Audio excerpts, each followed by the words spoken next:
If he is alive, he must feel like he is the most unwanted person in the world. And he's not. He's very much wanted, he's very much loved.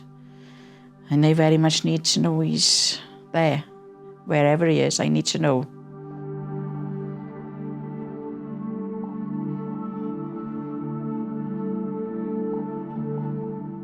He grew up in Betws, near Bridgend. He only ever had, I could honestly say, 2 friends. He was a loner, and these 2 boys were loners as well.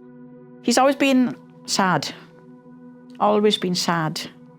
And he would tell me that he heard voices, and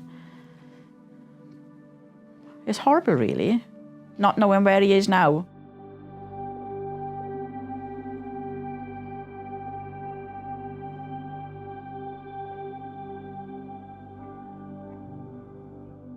Just get in touch.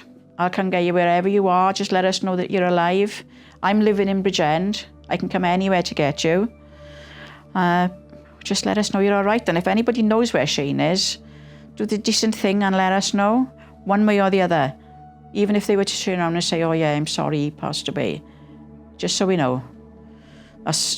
We really need him to come home. I don't know if he realises how much we love him.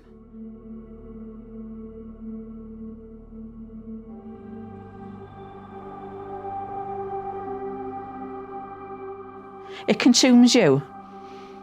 You walk around every day thinking, is he alive? Is he not alive? Is he somewhere where he needs help?